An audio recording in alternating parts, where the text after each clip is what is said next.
As a parent of kids in youth sports, I've seen firsthand how poor coaching, overcompeting, and negative sidelines can crush a kid's love for sports. That's why I recommend KLC Method Basketball. Coach Cam focuses on fundamentals, confidence, and true player development. No politics, no favorites, just real growth. If you have a K through 12th grader who wants to start or level up their game, give Coach Cam a call. KLC Method Basketball, where kids learn, grow, and fall in love with the game. Get started with Cam by clicking the link below. On Into the Mindset, we are all about protecting what matters most. And that includes your safety and your time. Fall is just around the corner, and with it comes leaves, clogged gutters, and dangerous ladder climbs. Freedom Gutter Covers gives you a lifetime no-clog guarantee, so you'll never have to risk a fall or clean your gutters again. Let us install your covers today so you can focus less on chores and more on faith, family, and freedom to be a healthier you. Click the link below to get a free quote today. And don't forget, type in Into the Mindset to get 5% off. Welcome to Limitless Living Into the Mindset, the podcast that dives into the heart of growth, grit, and what it really means to keep moving forward. How's it going, John? Going good. How are you, man? Doing good. Welcome back. We do this at the beginning of each month, but it feels like it's too long. Yeah. Like I don't know. We did get together for one of our Wendy's lunches not too long ago, so that was nice. It was good. Probably need to do that more often. Yeah. I feel sometimes like I'm the worst friend ever because I literally I'm at home doing family things or working on things, and then weeks just go by and I haven't talked to anybody outside of my house. You are not the only one in that. I feel that all the time. But Hopefully, then I also feel like thing. the lonely side of it is like, do I still have friends? Yeah, I think about it like that too. I was talking to another friend of mine, my friend David, yesterday, and I was just like, oh yeah, we need to find it. Like, we're at the age where we have to schedule friendships. Yeah. We have to go, we're going to meet at this date, this time, and have it on a schedule, or it's going to be months before we see. But even that sounds exhausting to do. I know. It's because I've already scheduled everything else in my life. So it's like, that's one more thing that I have to schedule, but it's important. It is important. And I always try to not have too many things scheduled. So there can be flex time. So if I do bump into somebody or have a lunch, it can run long. It can do whatever it needs to do and not feel like I'm rushing in or out of something. Yeah. But we talk about seasons of life, and we are mid to upper 30s. 38. I just turned 38. Also 36. So I'm upper 30s now. I know, dude. No. You could say I'm almost 40. Ugh. You could round up. I do the getting older part, or each year I'm getting closer to that 40 mark and everything. It's like, I don't want to do that. Yeah. It keeps going. Hopefully. We haven't figured that out yet. Yeah. Yeah. Hopefully it keeps going. But there is a part of me that's maybe I get the silver fox thing going on soon. Start getting, I'm getting a little gray in my beard. Maybe I get that going for me. Not that it helps me. I'm happily married. Man. embrace the aging. It's just life. It also gives me the ability to say things like, I'm 36 and I still go out and run all these miles. That's an advantage. And things. And I was watching something. It's a confidence boost as well.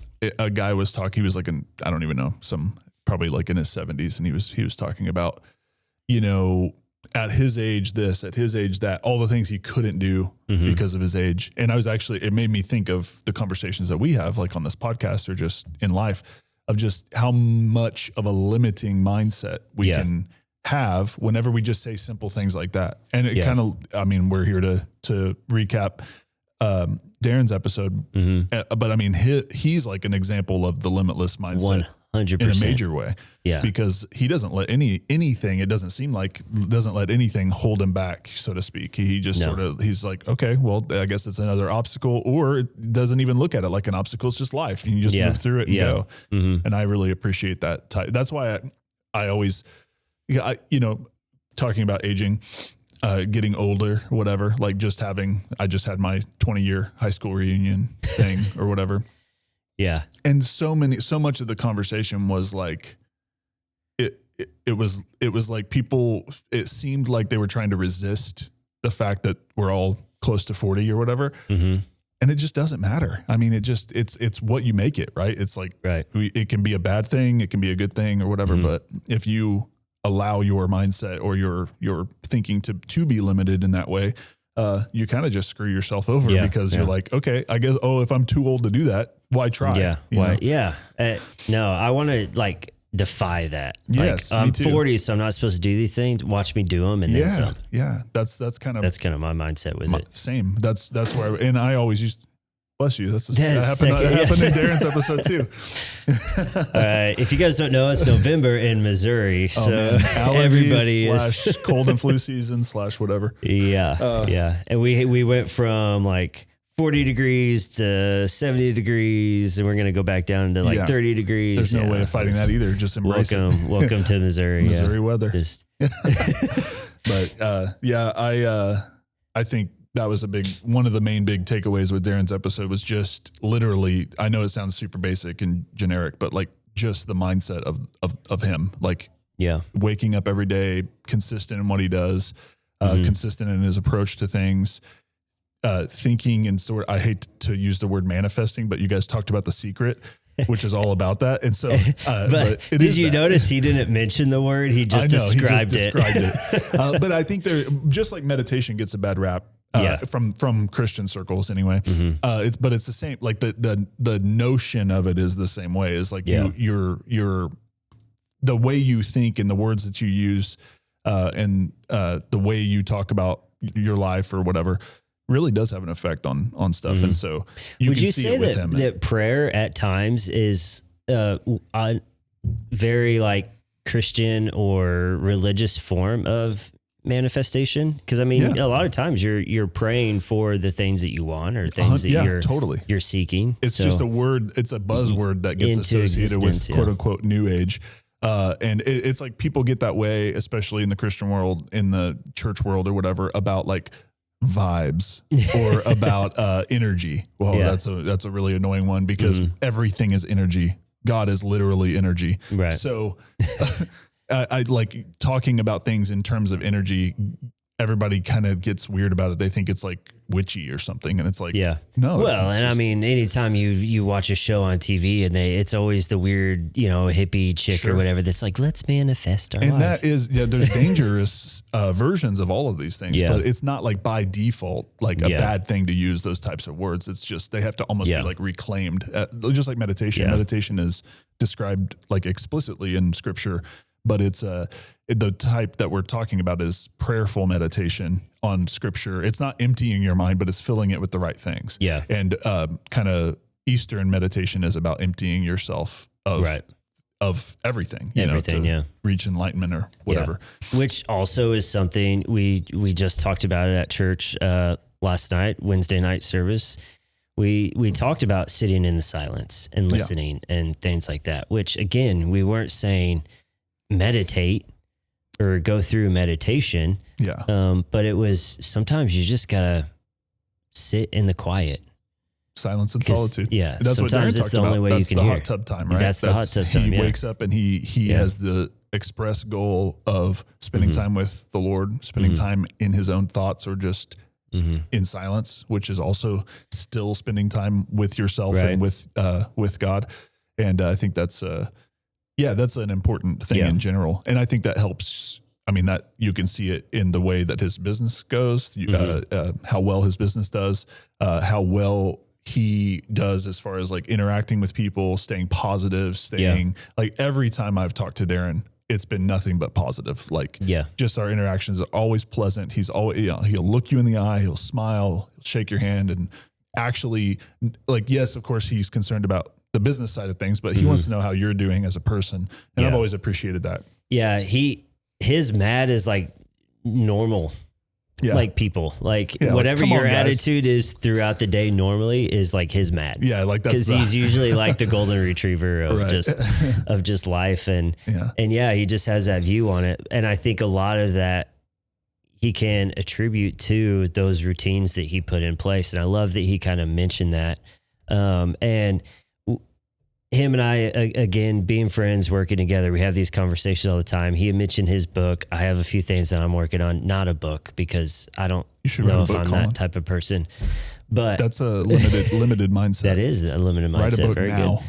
Good. So, but we have a few things we're working on, and one of those is routine building and how we also mentioned jokingly about the magic pill or the magic shot or, whatever that people are wanting. But routine is a foundational thing when it comes to not just physical health, but mental health, spiritual health, everything. Finding the routine in that is how you're going to be able to sustain it. So many people will decide, I'm going to start working out. I'm going to start working out on Monday. Okay. And then Monday comes around and something happens. Okay, I'll start on Tuesday. And then by the time they get to Wednesday, it's like, I'll start on Monday again. Yeah. But there was never a plan put in place. If they do start on Monday, okay, great workout. And then they wake up, they're sore the next day. I'm going to take the day off. Yeah. And then they're a little sore on Wednesday. Yeah, I'll take the day out. Now you've gone 3 days without another workout. Okay, I'll work out Friday. Right. And then I'll work out again on Tuesday. And then and it's just not consistent. But if you develop a routine in that, and not a routine of just working out, but a routine of I wake up at this time, I get in the hot tub at this time, what Darin kind of has done, and what, as far as I've known him, which has been years now, he's always kind of done that. Those little things in the morning create the rest of his day for him. And he has been consistent in that. Yeah. Now the working out goes back and forth and things like that, depending on life, because we all have that. Daughter needs to be at school early because she's got volleyball practice this day. So I can't work out until that afternoon. But there's always a workout that happens within that day. Yeah, it's still planned in there. Yeah. He talked about the importance of early wins too, which I think he was talking about, like making your bed early, or like first thing, brushing your teeth, making your bed. So you have these early wins. And that's a big deal too. And this is it's always fun to have these early wins. That statement, does that come from, it was the Ruthless Elimination of Hurry, I think is the book we were reading kind of at the same time a few years ago, when I had mentioned you in the other episode about not like adopting all of it, but there's just certain things that we could take from it that apply to our life, and some that we don't necessarily need. Yeah. I don't know if he talked about early wins in that. I'm sure some of it goes along with that, or maybe he did talk about it, but that's a book I try to read every year. This was like the first year that I haven't read it since it came out. There's still time. I can't read it. Well, I could go back and like look for the sections, but I don't know. I try to, it's not word for word, but I try to get through those principles, because it's so, I don't know, that was outside of scripture. That's like the one book that has had an ongoing impact in my life, which is, it's just rare. I don't have that, but the early wins thing, I don't know where that, a lot of people talk about that. There's just the idea of accomplishing something first thing, that just puts this idea in your head that, we're moving forward. There's progress happening. There's motion, forward motion, in life. And that's really helpful. And it's so fun to have these conversations, because it always, in a way, it's always convicting, because I see myself, because I fall into that stuff all the time. And it's like, that whole kick the can down the road, I'll just do it next week, or I'll do this, you sometimes you get into these rhythms where you're really doing well on that. And then there's times where you kind of fall back into old habits and you don't even notice it. And then you wake up one day and you go, oh, I'm doing the thing that I hate. Like I'm doing the thing that I criticize in other people, or that I thought that I beat in my life. And it's like, like staying on top of things is so important, because it is those little habits that do that. It's the little things, the little consistent daily things that build up into a lifestyle and a lifetime of health and wellness, and mental health and wellness, emotional, physical, all of those things. It's just those little, a pastor that I used to follow a lot, still do, but just not as consistently, I guess, with that particular voice. But he would always talk about trying to do one like core habit a year, and really focus on honing into like, what is one thing about your life that needs to be drastically different, and you focus for 12 months on making that thing a consistent part of your routine. And a lot of people would hear that and think, that's not enough. What are you doing? A year? You need a year to like floss? or make your bed or whatever. You should be doing that. Yeah. Yeah. But I'm saying the idea is you rig the game to win, which Tim Ferriss used to say, I'm sure he says all the time still, but rig the game to win. You make it to where you really don't have an excuse to not win that, to check that box and win that competition with yourself. And when you try to do too many things, that can be dangerous. And maybe when you try to do, but the idea is that you have to find out for yourself. Maybe for you, it's 6 things, but for some people it might be crazy to try to expect one big change in their lives. And Darin seems like the type of person that can take on a lot of challenges and a lot of kind of I don't want to say self-help, but I'm trying to think of the right word. Challenge, like competition, like trying to better himself over time. It seems like he has a high capacity for that, probably because when he was younger and first getting into these things, he didn't try to bite off more than he could chew. He probably stacked these habits over time to now he's got this thing that people could look at and see as, oh man, he does so many things. He's involved in so many different things. He gets up early. He has this time. He has these certain things that he does every day. But that's over a lifetime of doing it. That's not just like you wake up today and you do 30 new things and you're a new person, Yeah. Well, and he mentioned that you can't just go work out for a day and think you're going to get the results. It takes time. Again, that goes back to, if you have the right routine in place, you're going to be able to do it and sustain it as you're going, instead of just trying to guess as you go. It's just not sustainable. Right. I think he's done a really good job of building a system that works for him. That's not to say it works for everybody. I'm also a very routine person. It's something that I developed early on in high school, because I just pretty much had to be on a schedule to be the competitor that I was. So I woke up at this time, I was running, I ate, I went to school, I ate at school, I went to practice after school, I got home, I ate, I went to bed. Like, there's just a certain schedule that I kind of stuck with. And then it changed as I became an adult. I have kids now and stuff like that. And I had spent so many years waking up at 4:30 in the morning that I was like, I don't want to do that anymore. But it doesn't mean I need to skip out on the running or eating at certain times or, these routines that I put in place. I just switched them up a little bit. So I'm not a morning exercise person. I've never really been a fan of it. It's something I had to force myself to do in high school. Right. Because you really had to, your schedule had to be kind of everybody else's schedule. My schedule had to be everybody else. Yeah. So, well, really, our schedule was when our coach told us to be there. Right. Yeah. So whenever I was like, I can make my own schedule now, I remember having the conversation with myself of, okay, I don't want to wake up in the morning, but I also don't want to get lazy.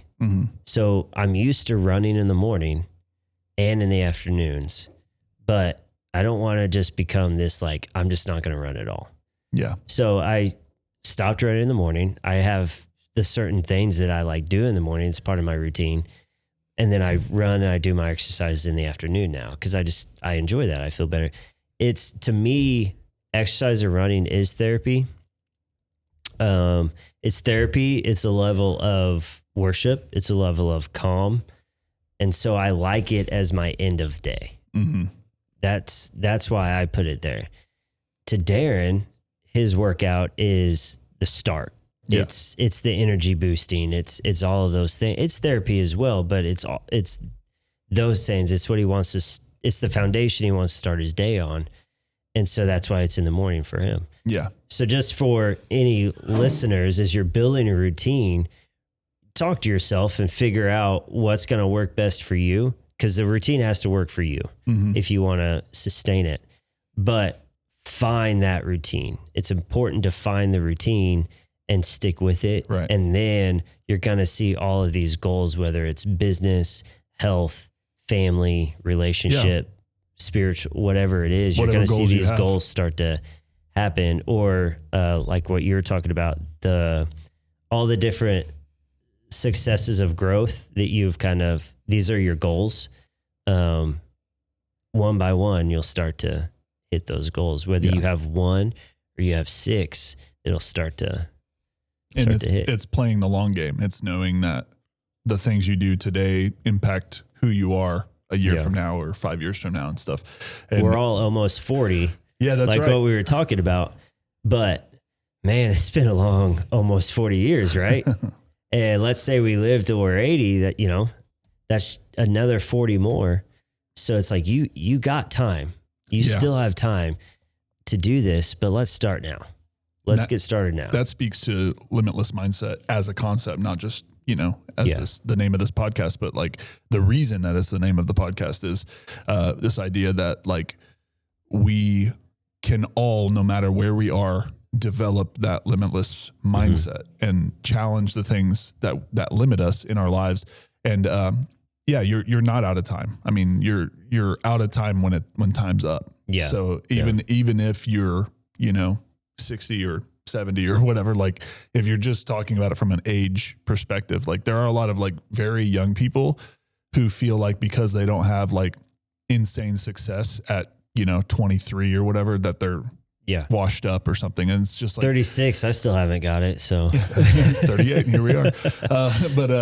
It's like you kind of have to fight to not define that by the world's standards or by this, idea of the, you know, the kind of old school, like American dream type stuff, but find what that is for you. Cause success looks different to different people. Yeah. Success in Darin's life is much different than success in my life or your life or whoever. And that's why, like, back to that conversation about reading and books and stuff. That's why if you read a book about, like, say you read like an amazing biography about somebody who is very dedicated to their craft or their sport or their business or whatever it might be, or you read somebody's self-help book to motivate you to, like, whatever, live a certain way and do certain things. You can't take it all and just take it as like a script to copy and paste onto your life. Like, it will not work because your goals are different. Your temperaments are different. Your biochemistry is different. Like everything, hormonal stuff is different. Time, like age and location, like demographics as far as like where you live and what's available to you. Like, it's all different. And a lot of times people think that because they can't live, I'm trying to think of a good example of somebody who lives a very disciplined public life. I don't know, doesn't matter, but somebody who you might admire and you read their book on how to make it in life. And they think that because if they can't do everything that person did exactly like they did it, that they might as well do none of it. And it's just, that's just a crazy way to think. Like, if you read a book and you get one or two things that are just like mildly somewhat helpful to change the way you think or to change the way you're making decisions in your life, like, it's worth it. It's worth it to do those things. And Darin seems like the type of person who has mastered that. Like, let me take in things and let me filter out the stuff that's not helpful or just doesn't apply to me for whatever reason. And then the other things that are left over, like, these become foundational pillars sort of in his life that have helped him be, a strong family man, a strong businessman, strong in his faith, all of these areas, because he's not out there trying to just emulate what somebody else is doing. He's learning, but he's not trying to just copy paste. And I think that's a lesson that we can all learn. And we all probably need to learn, like,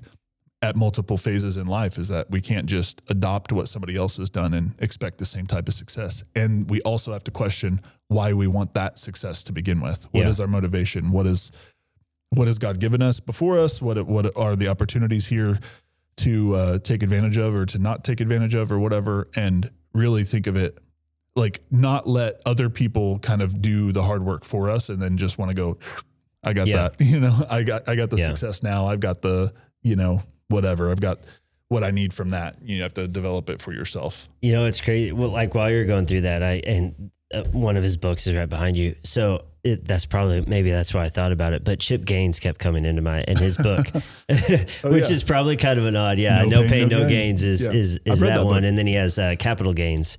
But I think that's the one I read. Yeah. One of them. But for some reason that kept popping into my head, and those two books in particular. And that's exactly what happened whenever I was reading them.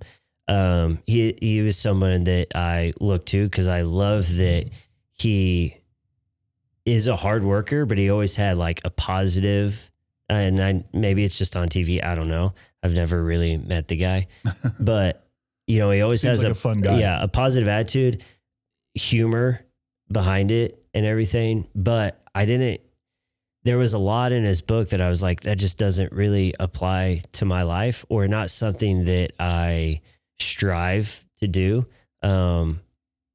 Things that I admired about it. He mentioned one of the stories. He had started the construction business. He had a lot of roofers and things and stuff like that, and a lot of them were Spanish speaking. And so what he did is he saw a issue, and he went down to Mexico and learned Spanish. And I can't remember how long he said he's been down there, but he went down there and he learned how to speak Spanish so he could communicate with his crews and stuff better. I have no desire to do that, but it was something that I admired about it. The one thing that I did take from the book was his sweat equity. Mm-hmm. And it's kind of what you were mentioning. He saw these goals and he figured out which direction he wanted to go, but that wasn't just putting the right people in place. That meant he had to put the work in as well. Right. And if you've watched Fixer Upper at all, or any of the shows that they do, he's there sweating on the job sites and putting in work and things like that. Doing it. Yeah. And doing so the real work. I respected that. And that's one thing that I took from it was I can put in just as much work into each and everything that I want to do as well. It's not just going to come to me.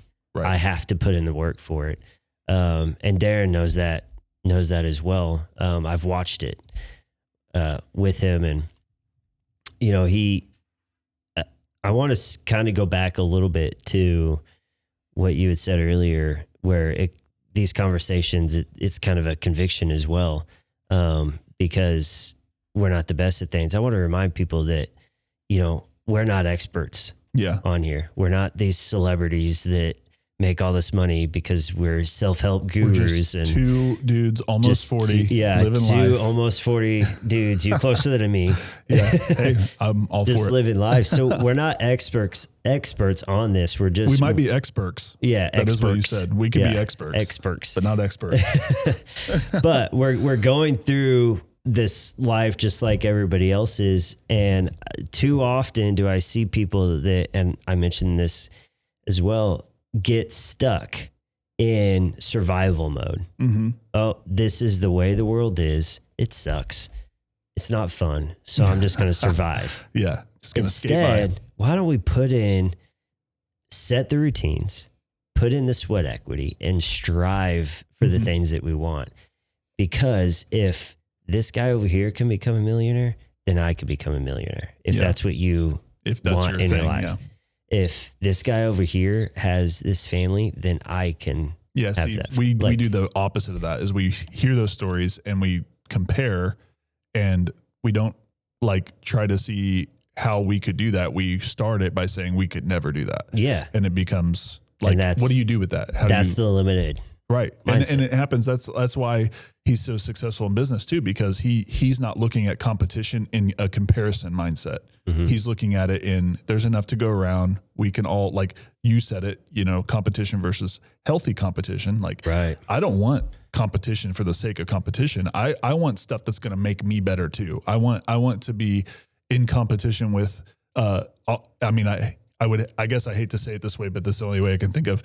I want to be in competition with people that are worthy to be in competition with. I don't want to be in competition with people who suck. Yeah. Because that will all come out in the wash. Stab in the back, cheat, whatever it is, that doing it the wrong way compared to doing it the right way. But if you're in a mindset, if you're coming at it from a perspective that we want the community that we're in, the people that in our lives, our families, our friends, even people who are our competitors, maybe we don't know them, maybe we don't like them or whatever, but we know they're also kind of going along the same path for the same reasons or whatever.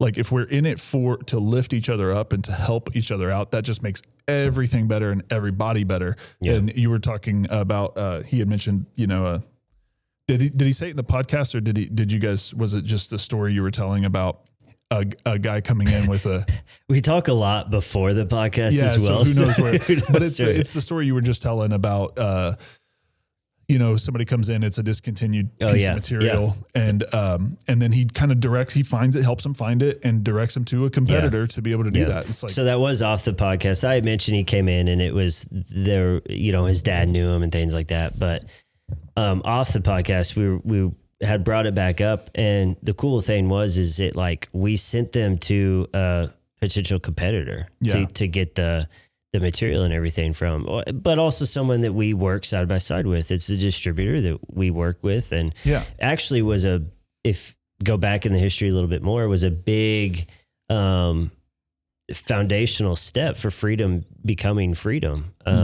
They had his dad and the owner of that company actually worked together for years until they both kind of branched off and started their own things, and still everybody's still great friends and stuff like that. And that's how it's supposed to be.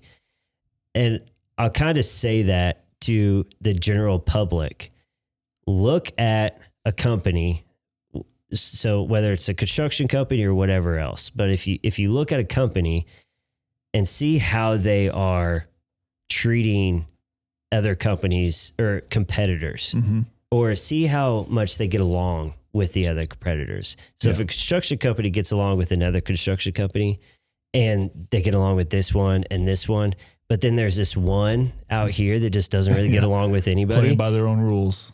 You're going to start to see who that person really is and who these other guys are. Yeah. And the other guys are the ones that you probably want to trust because they're all working together on continued growth, where this guy's is working for himself. Yeah. At that that's point. Right. Yeah. And integrity in general goes further than anything else. It's like, especially in the construction world when you're dealing with good contractors and shady contractors and all of those things. And that's why you want, that's why it's important, I think, to delineate between healthy competition and just competition that's just out there, people trying to snake work and do things kind of in shady ways and stuff like that. You want people, you want to be competitive in a way that's going to make everybody, like, talk about running. Like I've said before, in the runs that I've participated in, like the kind of more competition running things like 5Ks and half marathons and stuff like that. It seems like everybody, I don't know about maybe that in the top 3, you have some people that are really get really upset with each other or whatever. But it seems like most people are just there because they want the running community to be strong, and they cheer you on no matter where you are. Nobody's like I said, maybe in a range that I'm not in, maybe that exists, but it seems like people are for each other. I can promise you that even within that top 3, if they're coming side by side in that finish line and 1 and 2 just inch out the third guy and the first guy just gets the second, they're not, I mean, like selfishly, like internally, they might be upset. You want to be upset because you're a competitor. Right. But at no point are they like, oh, I hate that guy now or anything like that. Because he's doing well today. There's usually some type of, hug or something like that where it's like, it's hard. Yeah. And running, especially a marathon or something like that, is hard. And so anybody who does it successfully deserves congratulations. Yeah. And anybody who finishes it, which again is successful, even if they just finish it in 6 hours or 7 hours or whatever it is, last place, they still finished it. They did it. They deserve just as much recognition for that as the guy who got first, because it's hard. Life is hard. Running a business is hard. Running a business well over 30 plus years is hard. Yeah. And so you develop those. And one question I should have asked is, and I actually might look into this just out of my own personal curiosity, out of those 35 years, how many of the crews and employees that Freedom Homecrafters has had, how many of them have gone on to also build successful construction businesses? Because I promise you there's multiple. And how many of those people, I know just a few off the top of my head. Right. And how many of those people came from less awesome construction companies or contractors or whatever, because they saw the difference in how this person operates his business, but also how he lives his life and the type of person he is. Yeah. That's a huge deal, man. And that stuff all comes out in the wash over time, because at first you might have somebody that comes into whatever market you're in or whatever you're trying to do,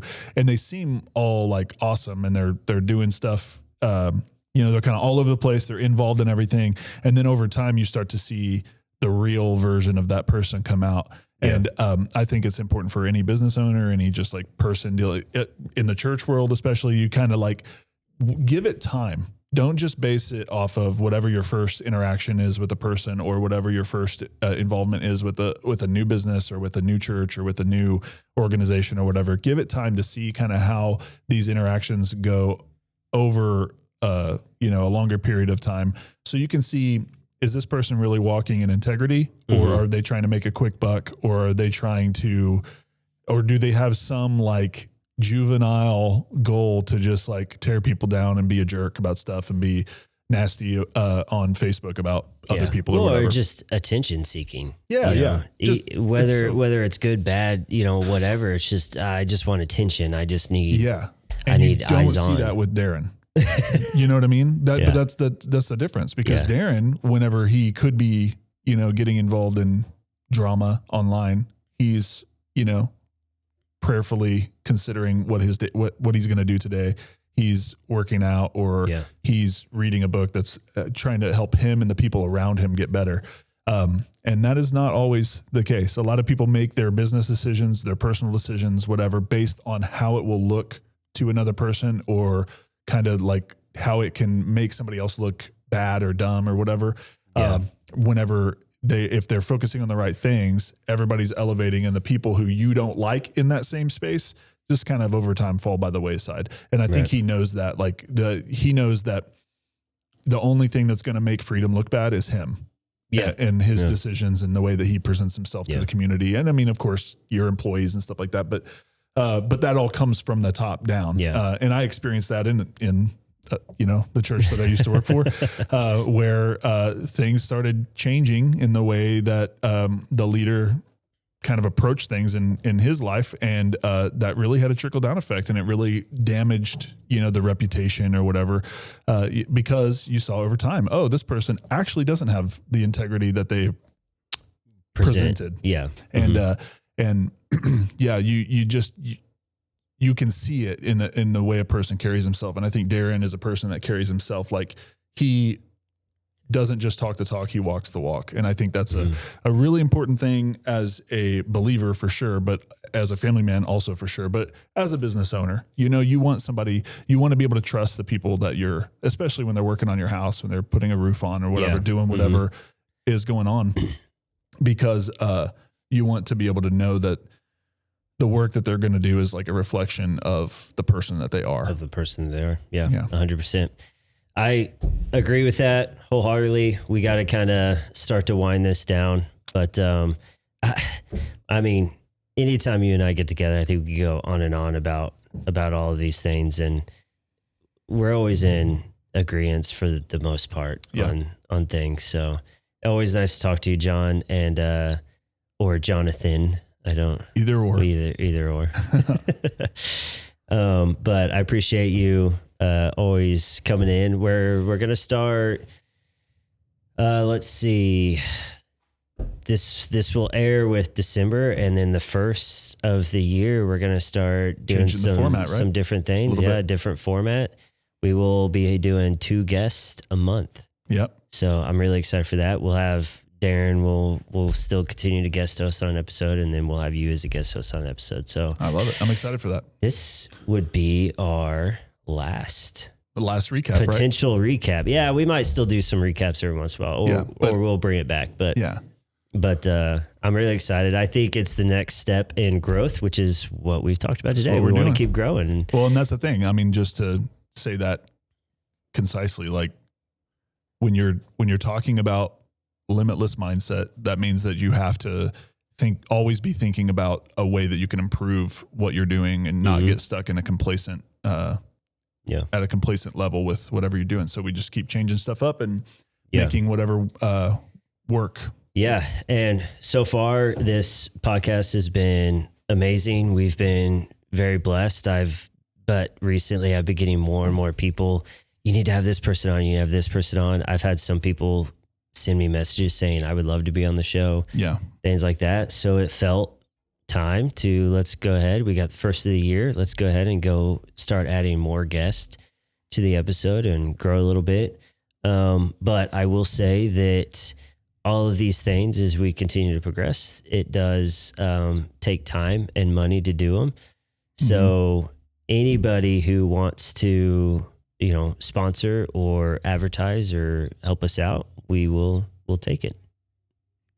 Nice. Just a little drop there on the. But anyways, John, love having you here, man. Love our conversations. Same. Let's get together. We'll have Wendy's lunch soon. All right. Sounds awesome. That's a great way to end the health and wellness podcast. Yeah. Have a great one. Yeah. All right, buddy. Love you. Love you, man. See ya. See ya.